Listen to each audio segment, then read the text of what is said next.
नबी अकरम सल्लल्लाहु अलैहि वसल्लम ने जो दुआ सिखाई हर फर्ज नमाज के एंड पे जो हम पढ़ते हैं, सहाबा कहते हैं कि हमें नबी अकरम सल्लल्लाहु अलैहि वसल्लम ने ऐसे सिखाई जैसे फर्ज है। हमें तो सब कॉन्टिनेंट में ये दुआ सिखाई जाती है ना कि दुरूद के बाद आपने पढ़ना है रब्बी जअलनी मुकीमस्सलाति व मिन ज़ुर्रियती रब्बना तक़ब्बल दुआ रब्बना इग़फिर ली व लिवालिदैया व लिलमुमिनीना यौम यक़ूमुल हिसाब। बहुत ही खूबसूरत दुआ है, इब्राहीम अलैहिस्सलाम की दुआ है, ये भी पढ़ें। लेकिन उलमा ये कहते हैं कि दुरूद के बाद ये दुआ पढ़ना लिटरली फर्ज है। कौन सी दुआ? अल्लाहुम्मा इन्नी औज़ु बिका मिन अज़ाबि जहन्नम व मिन अज़ाबिल क़ब्र व मिन फितनतिल महयाइ वल ममाति व मिन शर्रि फितनतिल मसीहिद दज्जाल। 5 टाइम फर्ज नमाज हम पढ़ते हैं, 5 टाइम पढ़ते हैं, 5 टाइम ये दुआ करने का हुक्म है बाकायदा। ये फितना दज्जाल के शर से पनाह मांगनी सिखाई है अल्लाह के नबी सल्लल्लाहु अलैहि वसल्लम। It's a very serious issue, it's a very serious topic. नबी अकरम सल्लल्लाहु अलैहि वसल्लम ने फरमाया कि आदम अलैहिस्सलाम से लेकर क़यामत तक कोई फितना, कोई टर्मोइल, कोई टेस्ट इतना बड़ा बिलीवर का नहीं होगा, इंसानियत का इतना नहीं होगा जितना फितना ऑफ दज्जाल, द ट्रायल ऑफ दज्जाल। Those of our audience who don't know what a फितना इज, फितना means a test, a trial, turmoil, and फितना is an emergency situation. Imagine you are in a room जहां आग लग चुकी है, अब आप उस रूम में हैं और चारों तरफ आग लगी है, मींस यू आर इन अ फितना। मैं आपको एक मिसाल से समझा रहा हूँ। तो इमेजिन कि जब आप एक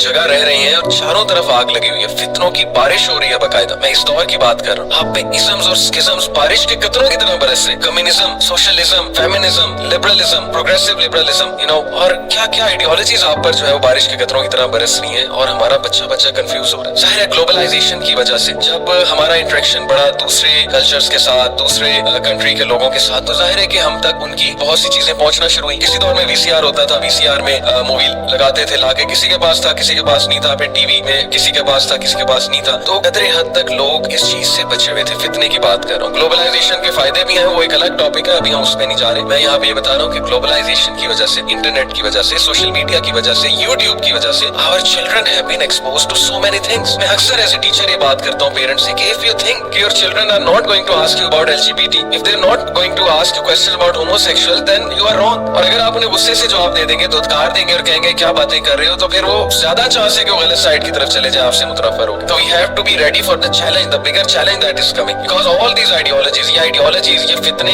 ये रूनमा हो चुके हैं और पूरी फोर्स के साथ आ रहे हैं। क्या क्या नहीं हो रहा आज हमारी कंट्री में। आज आप खुद देखिए किस किस तरह के नारे लग रहे हैं, किस किस तरह के जो है वो जुलूस निकल रहे हैं, किस किस तरह की जो है वो इज़म्स एंड स्किज़म्स आ रहे हैं। क्या क्या पढ़ाया जा रहा है यूनिवर्सिटीज में। हमारी जो एकेडेमिया है, जाहिर है कि वो सारे तो मोमिन नहीं है ना। मोमिन से आप मुराद है कि सुपर डुपर प्रैक्टिसिंग मुस्लिम्स तो नहीं है ना। मुसलमान तो है, जाहिर है नाम में मुसलमान है, लेकिन वो क्या पढ़ा रहे हैं, वो बच्चों को क्या आइडियोलॉजीज बता रहे हैं। Obviously all sorts of things are coming and I don't blame them. जो उन्होंने पढ़ा है वो आके पढ़ा रहे हैं, जहां से भी पढ़ा है, अमेरिका से पढ़ के है, कहीं से भी पढ़ के है, चाहे वो फिलोसफी है, चाहे वो साइकोलॉजी है, सोशियोलॉजी है, व्हाटसोएवर, जेंडर स्टडीज है, किसी भी एंगल से आ रहे हैं, ये उनका काम है, उनको तनख्वाह मिल रही है, उन्होंने तो करना है। So I don't blame them. What I am trying to say is कि चूंकि इतनी ज्यादा चीजें आ रही हैं, तो it's the challenge is becoming greater and greater. Your youth is going to get confuse से कंफ्यूज होती जाएगी आपकी youth. Layers and layers of massive deception. जैसे कि मैंने आपको बताया ना कि क़यामत से, आदम अलैहिस्सलाम से लेकर क़यामत तक कोई ट्रायल इतना बड़ा नहीं है, कोई ट्रायल इतना हिट नहीं करेगा ह्यूमैनिटी को जितना फितना दज्जाल का ट्रायल हिट करेगा। इस पे बात होनी चाहिए कि क्यों ये इतना बड़ा ट्रायल क्यों होगा, व्हाई। सो हम चुके मुसलमान हैं, I am talking from a Muslim perspective, हम चुके मुसलमान हैं, मैं एज ए मुस्लिम यहाँ पे इस वक्त बात कर रहा हूँ, तो मैं ये बताना चाहता हूँ कि हम तो फिर कुरान और हदीस के मुताबिक बात करेंगे ना। पाकिस्तान एक इस्लामी जमहूरिया, पाकिस्तान इसका नाम है, एक इस्लामिक स्टेट है अल्हम्दुलिल्लाह। तो हम तो इस्लाम के मुताबिक बात करेंगे ना, अपनी यूथ को इस्लाम के मुताबिक बताएंगे, अल्लाह रसूल की बात बताएंगे। और वो क्या बात है, वही मैं आज आपको इंशाल्लाह इन लाइट ऑफ हदीस समझाने की कोशिश करूंगा कि हमारे यूथ बहुत ज्यादा इमरजेंसी सिचुएशन में, बहुत खतरे में है, बहुत देर हो चुकी है। 20-25 साल बहुत एंजॉय कर लिया हमारी जनरेशन ने, हम सब ने, और उसका अब सिला हम भुगत रही है। जो 20-25 साल हमने इग्नोर किया है मोरालिटी को, मॉरल वैल्यूज को, उन चीजों को जो मैटर करती थी उनको टाइम ना देके हमने जो गलती की है, उसका रिजल्ट आज हम देख रहे हैं। हमारी यूथ आइडेंटिटी क्राइसिस का शिकार है, मार्जिनल मैन बन चुके हैं, इस्लाम के हवाले से डाउट्स हैं उनके माइंड्स में, गुनाहों में डूबे हुए। पॉर्न जिस तरह से उनकी लाइफ का हिस्सा बन चुके हैं। पिछले हफ्ते मैंने पॉर्न पे जो एक पूरी एपिसोड की, आपको अंदाजा हो ही गया होगा कि सिचुएशन कितनी डेडली है, और फैमिली स्ट्रक्चर जिस तरह से हार्म हो रहा है। तो the challenge is upon us. Islamic philosophy से इतना दूर हो रहे हैं हम, और वो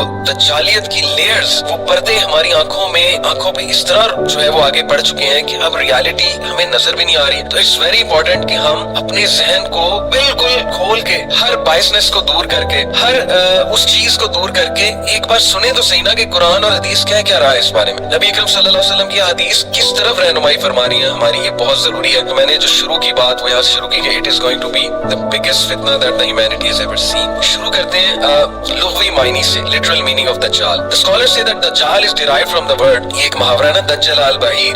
इसका मतलब होता है he smeared the camel with tar। मैं आपको ये बाकायदा बल्कि पढ़ के सुनाता हूँ कि दज्जल अल बईर से मुराद है, ये कुछ स्कॉलर्स ने का व्यू है और भी मैं व्यूज आपको सुनाऊंगा इंशाल्लाह। द वर्ड दज्जाल is taken from the expression दज्जल अल बईर he smeared the camel referring to when they covered it with tar. Camel को टार से कवर कर दिया जाए जब, ताकि कैमल नजर ना आए किसी को रात के वक्त। द रूट दज्जला means to mix. The word दज्जला is used to mean deliberating confusing matters and being vague and ambiguous. असल में ये जो मिसाल दी गई ना यहाँ पे इस एक्सप्रेशन की कि जिस तरह से ऊंट को टार कर दिया जाए रात के वक्त ताकि वो नजर ना आए, छुपा दिया जाए। So Dajjal will be someone who will confuse things, who will confuse matters, who will confuse massive amount of humanity, who is going to जो लोगों को इतने ज्यादा धोखे और इतने ज्यादा फरेब और इतने ज्यादा डिसेप्शन में डालेगा कि 90% लोग को तो एहसास ही नहीं होगा कि वो धोखे और फरेब में जिंदगियां गुजार रहे हैं, क्योंकि चीजें इतनी कंफ्यूज कर दी जाएंगी। लोग अपनी गलतियों को नहीं देख पाएंगे, लोग अपने लाइफस्टाइल्स को रिविजिट नहीं करेंगे, लोग फ्री थिंकर्स नहीं बनेंगे। लोग जो है वो बस एक सिस्टम को फॉलो करेंगे और उस सिस्टम को फॉलो करके अपनी सारी लाइफ्स गुजारेंगे और एंड में जाके किसी को एहसास होगा, किसी को नहीं होगा। यही होता आ रहा है अभी तक। हम अल्लाह से पनाह मांगते हैं इस फितने के हवाले से और हमें पूरी कोशिश करनी कि हम अपनी जनरेशन को बचाएं जितना हम बचा सकते हैं इंशाल्लाह अल्लाह के फजल से, और बेशक अल्लाह बचाने वाला। सो जो एक्सप्रेशन मैंने बताया ना, तो इससे साबित ये होता है कि दज्जाल will be someone who will deliberately confuse matters, who will appear as someone who is a celebrity, जिसकी तरफ लोग देखेंगे कि ये तो कोई बहुत ही बड़ा सोशल वर्कर है, ये तो कोई बहुत ही बड़ा हीरो है और ये तो कोई बहुत ही बड़ा सेवियर है, मसाया है। मसीह दज्जाल का ना मैच्योरिटी का तो मसाया होगा। इनफैक्ट एक हदीस में आता है कि औरतों की बहुत बड़ी तादाद उसके पीछे जाएगी। अब ये औरतों की डिग्रेडेशन नहीं है, ये हदीस के अल्फाज हैं, इसमें हम इंशाल्लाह बात करेंगे। तो he will be someone जो बहुत ज्यादा डिसीव करेगा लोगों को एंड एम्बिगुअस, जिसके बारे में लोग बहुत एम्बिगुअस होंगे। हदीस में आता है कि बड़े से बड़ा मोमिन उसके सामने आएगा और जब वो उसको फेस करेगा तो बड़े फख्र से कहेगा कि I will not be convinced by you.